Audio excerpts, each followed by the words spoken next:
Criada pela indústria para aumentar o prazo de validade dos alimentos e deixá-los mais saborosos, crocantes, macios. Ela se tornou um dos maiores problemas da alimentação moderna. O nome da vilã? Gordura trans. Vamos conversar com o cardiologista Ciro Jones e a nutricionista Nádia Costa. Para começar, o que é gordura trans? É uma gordura mais barata de ser utilizada pela indústria, é uma gordura que vai dar essa consistência mais crocante, mais saborosa, para deixar o alimento industrializado mais saboroso mesmo, para aumentar as vendas, né? Na verdade, a gordura trans, ela é uma gordura vegetal que sofreu um processo de hidrogenação para que ela fique um pouco mais macia. A partir dos anos 80, a gordura trans tomou conta de diversos alimentos. Principalmente os alimentos industrializados, então aqueles bolos prontos, aqueles pãezinhos recheados, por mais que no rótulo venha escrito zero gordura trans, é zero gordura trans na porção, mas na embalagem, nos ingredientes, se tiver gordura vegetal hidrogenada, óleo vegetal hidrogenado, é uma gordura trans. Então evitar ingerir esses alimentos. O médico do coração é enfático quanto aos cuidados que devemos ter. A gente, além de ler os rótulos de tudo aquilo que a gente consome, a gente tem que ter um espírito crítico. Diante dos riscos que enfrentamos, a nutricionista alerta. É altamente maléfica à saúde, né? Tem um efeito muito nocivo. A gordura trans está diretamente relacionada com doenças cardiovasculares.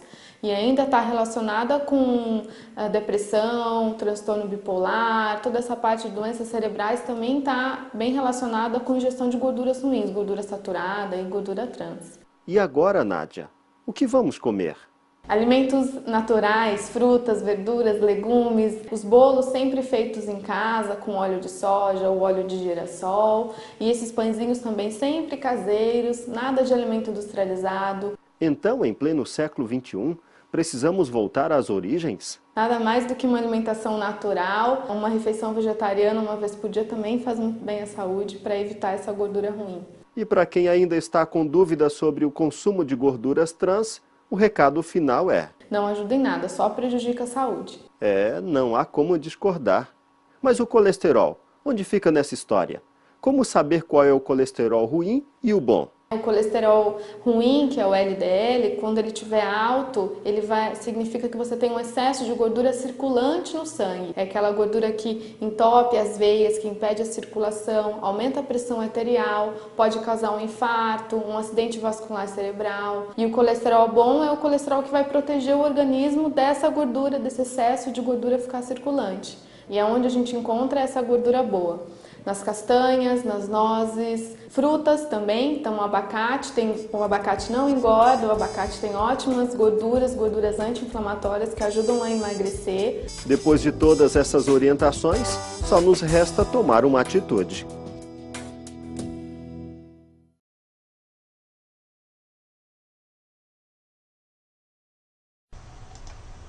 A maioria dos alimentos industrializados contém aditivos que dão cor, sabor e durabilidade. Mas as substâncias que tornam os produtos tão atrativos podem causar problemas à saúde, como alergias. Por isso, a Associação Brasileira do Consumidor quer que isso fique claro nas embalagens. Se alguns alimentos duram meses na despensa e outros são irresistivelmente coloridos, é porque contêm os chamados aditivos alimentares. Lucas cresce apreciando sucos prontos, gelatinas e marshmallows elásticos. A gente costuma dar o que tem mais fácil à mão, mesmo pela rotina do dia a dia, corre, vão para a escola, tem que fazer janta, então assim, suco de caixinha, gelatina. De olho nisso, a Associação Brasileira de Defesa do Consumidor, a Proteste, pesquisou 35 produtos com esses ingredientes quase invisíveis. A grande parte dos produtos industrializados, eles têm esses aditivos e alguns deles realmente o consumo deve ser evitado e outros podem ser consumidos, mas com bastante moderação. A criançada que exagera pode ter alergia e até infecções. Uma rinite, uma coriza crônica, uma tosse, uma outra crise de broncoespasmo, que entra com uma bronquite e que na realidade é desencadeada por alergia alimentar algum desses produtos. O problema é que os aditivos estão escondidos em descrições de embalagens pelas prateleiras do mercado.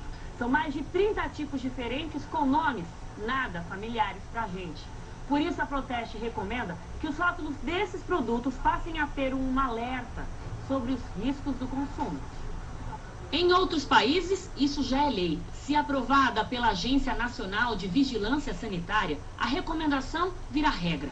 Para os pais, uma forte aliada na mudança de hábitos. E numa sociedade como a nossa, não tem como zerar o consumo disso. Mas com conscientização vai diminuir sim. Tanto que já diminuiu aqui em casa, né? Já mesmo? Já, né?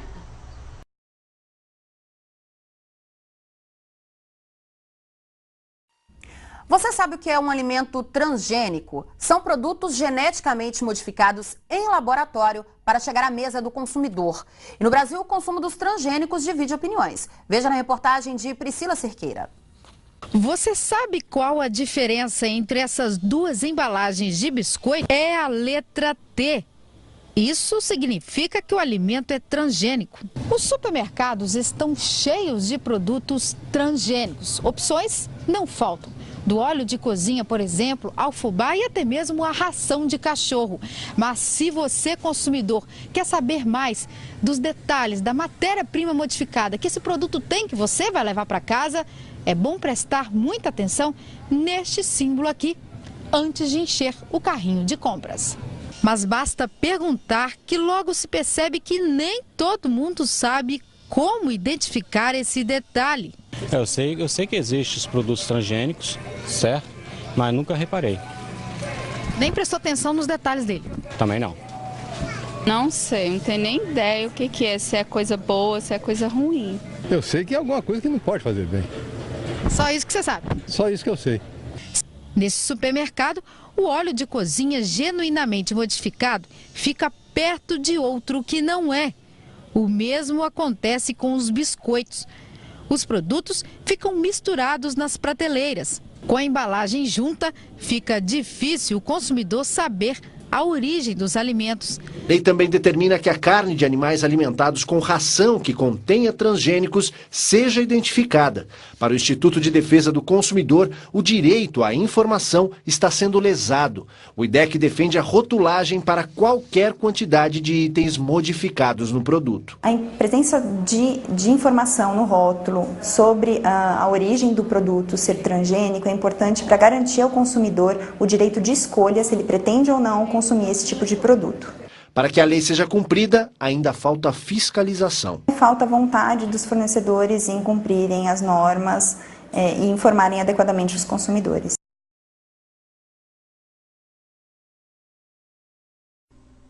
Comer ou não comer transgênicos? Bom, na França, uma pesquisa que acaba de ser divulgada mostra que o milho transgênico provocou câncer em ratos.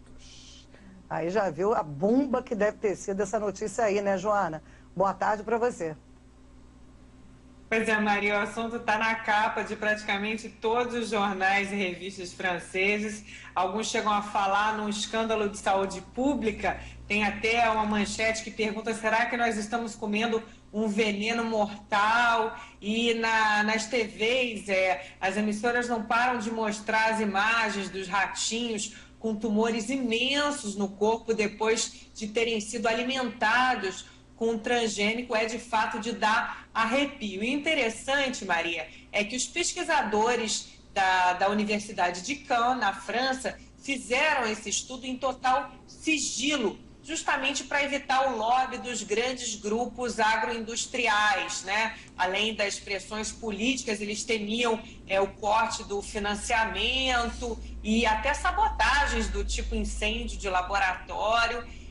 Os cientistas conduziram a pesquisa durante 2 anos, portanto em segredo absoluto, com 200 ratos, que eles dividiram em 3 grupos. O primeiro foi alimentado com milho transgênico, o segundo comia o mesmo milho geneticamente modificado e ainda por cima tratado com herbicida, e o terceiro grupo se alimentava com o milho normal, mas que também levava doses de agrotóxicos. E os resultados mostraram que os transgênicos aumentam a taxa de mortalidade nesses animais e a frequência de câncer é 2 a 3 vezes maior do que em outros bichinhos que não consumiram os produtos. E as patologias desenvolvidas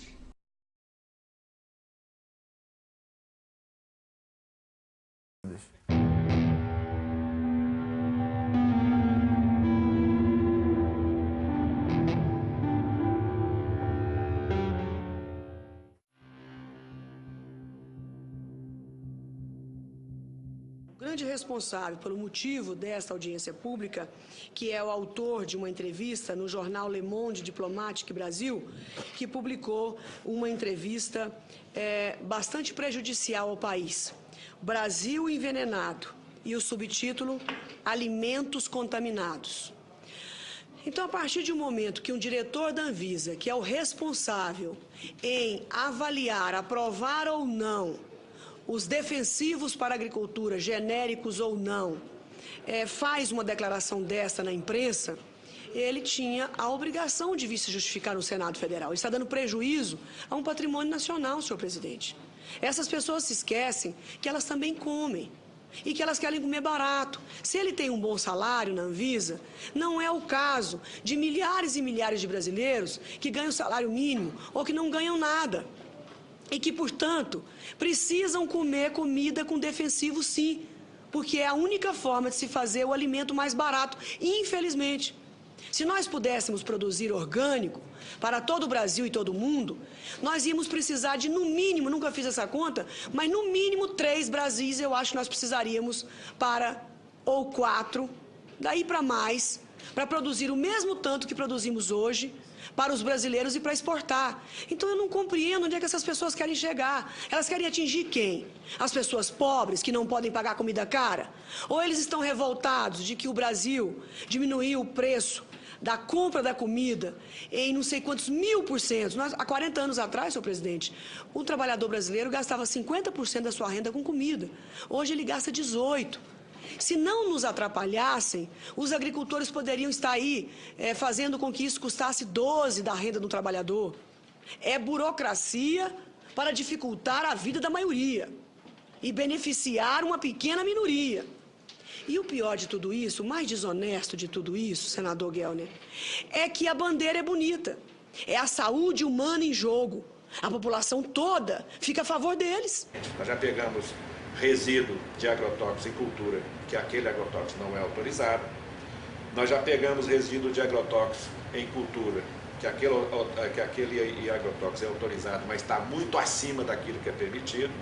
E já pegamos resíduo de agrotóxico que não é permitido no Brasil.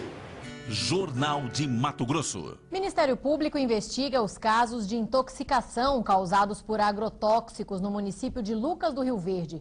Como o Jornal de Mato Grosso já havia adiantado, além das plantas, da água e do ar, pesquisas revelam que houve até a contaminação de seres humanos devido à exposição frequente a esses produtos. As amostras foram colhidas de 62 mulheres atendidas pelo Programa de Saúde da Família de Lucas do Rio Verde, a 350 quilômetros de Cuiabá, e todas apresentaram pelo menos um tipo de agrotóxico.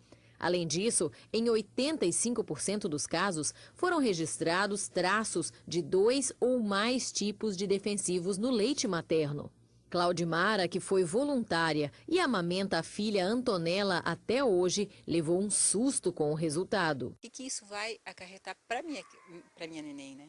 Os vestígios encontrados em 100% das amostras são de um defensivo conhecido como DDE, um metabólico do DDT, que foi proibido pelo governo federal em 1998 por causar males à saúde, já que ele não é expelido pelo corpo humano. Pelo contrário, ele se acumula na gordura do organismo e, segundo uma das responsáveis pela pesquisa, pode desregular o sistema endócrino, responsável pelos hormônios. Causa câncer, pode estar causando malformação no feto, aborto e outros problemas de saúde, né? E com a safra de soja deste ano prestes a bater novos recordes de produção, a situação se torna ainda mais preocupante. É que não existe uma barreira física para impedir que o produto se espalhe por toda a região por causa do vento. O vento leva para a cidade, se contamina o solo, isso vai para o lençol freático E uma parte desses agrotóxicos também evaporam, porque aqui é muito quente, e depois ele condensa e desce com a chuva. E os pequenos agricultores de Lucas sabem bem disso. Seu Cito já perdeu vários pés de mandioca, abobrinha e milho por causa desses herbicidas e tem medo das consequências deles para a saúde humana. A tecnologia de hoje permite que o índice de contaminação seja menor do que o passado. Então, intoxicações agudas não acontecem como se acontecia há 10, 15 anos atrás. Mas hoje a consequência é a longo prazo, são as crônicas, né? Que vai acumulando pouquinho a pouquinho no organismo, quando a pessoa vê mais tarde, né? Sofre de artrite, de dor de cabeça incurável, de intestino, câncer, um monte de coisas. Foi o que aconteceu com Júlio. Natural do Paraná, ele mora em Mato Grosso há 6 anos e de uns tempos para cá precisa ir frequentemente ao posto de saúde. Agora mesmo vim da cidade tomar remédio para boca amarga, estômago, dor, né? Eu fui intoxicado várias vezes em veneno, então eu acho que sou um deles que estou vivendo até o dia que Deus quiser. As abelhas estão desaparecendo em todo o mundo. É o que apontam estudos internacionais. E os cientistas estão preocupados porque o trabalho desses bichinhos garante a renovação de milhares de espécies vegetais do planeta. Pequeninas, mas com grande responsabilidade, principalmente para garantir a sobrevivência da raça humana. Pouca gente sabe, mas sem as abelhas, o homem só sobreviveria 4 anos. Você sabe qual é a importância das abelhas na nossa vida? Não sei. Você sabe o que pode acontecer com o planeta caso elas sejam extintas? Também não sei. Elas existem há 50 milhões de anos e são responsáveis pela polinização de 70% das culturas agrícolas. No Brasil, as espécies de ferrão são resultado do cruzamento das europeias com as africanas e se tornaram mais comuns no sul do país a partir dos anos 70. Agora, a ausência delas na natureza é motivo de preocupação. Os primeiros estudos sobre a extinção das abelhas ocorreram em 2006 nos Estados Unidos, onde 60% dos enxames desapareceram nesse período. Em Portugal, foram quase 4 milhões. Já na Espanha, 9 milhões de enxames. Aqui no Brasil, não há nenhum levantamento oficial de quantas abelhas desapareceram. O que se sabe em alguns estudos isolados em 6 estados do país é que elas estão diminuindo. O assunto virou movimento em defesa das abelhas na internet.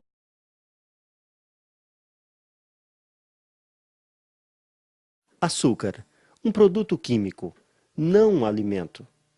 Nos Estados Unidos, a média de consumo diário é de 300 gramas, o equivalente a 9 quilos por mês, ou 100 quilos ao ano por pessoa. No Brasil, adultos e crianças correm o risco de ter sérios problemas por causa do açúcar refinado. Rafaela tem 10 anos de idade e luta contra uma grave doença, diabetes. Meu estilo de vida mudou muito, porque agora eu como coisa natural, coisa que me faz bem, eu tomo com adoçante, meu suco, tudo diet, chocolate, essas coisas que eu gosto de comer, tudo diet, só que não todo dia. A pequena Rafaela sabe que precisa mudar os hábitos alimentares e se adaptar à rotina do tratamento. Antes, pra mim, era muito chato, muito horrível.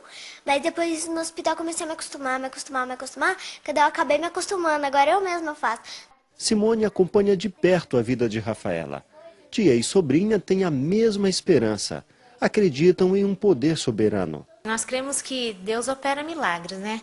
Por ela ter saído da UTI já foi um milagre, porque ela não ter nenhum sintoma e dela ter sobrevivido aos 700 de diabetes já é um milagre, porque todos os médicos e enfermeiros já ficaram assustados. Então, como nós oramos bastante, porque é para uma criança mudar a alimentação e se adequar a uma nova vida, que ela se adequou rapidinho, já é um outro milagre. Então, com certeza, a gente sabe que isso é um milagre de Deus, que Deus vem colocando no coraçãozinho dela, sabe? Para comer as coisas boas, para mudar a alimentação, mudar o modo de vida. Simone e Rafaela concordam também que o açúcar mascavo contém proteínas, cálcio, fósforo, ferro, vitamina B1, B2, vitamina C, sódio, potássio, magnésio, cobre e zinco. enquanto o açúcar refinado contém 0 desses nutrientes e ainda rouba o estoque de minerais do organismo para ser digerido e absorvido. É importante lembrar que o corpo necessita de açúcar. Quanto mais natural, melhor.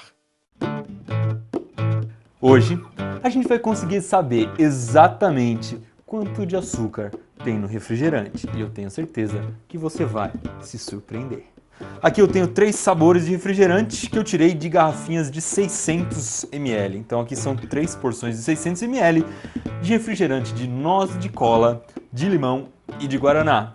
São de 3 marcas diferentes, de 3 marcas, não necessariamente as que você está pensando. Eu não vou dizer a marca, porque tanto faz. Os sabores têm mais ou menos a mesma quantidade de açúcar. Vamos começar pelo noz de cola, pelo refrigerante de noz de cola. Ele tem 63 gramas de açúcar aqui dentro. E 63 gramas, quanto é mais ou menos de açúcar? Vamos dar uma olhada? 12,5 pacotinhos de açúcar de 5 gramas. Ou seja, quando você toma 600 ml do refrigerante, você está tomando isso aqui de açúcar. Vamos dar uma olhada nos outros. Esse aqui, de limão, tem um pouquinho mais. Tem 69 gramas de açúcar, ou seja, 14 pacotinhos de 5 gramas. E o de limão tem isso aqui de açúcar. Por último, vamos dar uma olhadinha no guaraná, que tem 63 gramas, que equivale a 12,5 pacotinhos de açúcar. Ou seja, o equivalente a mais ou menos 250 calorias de açúcar.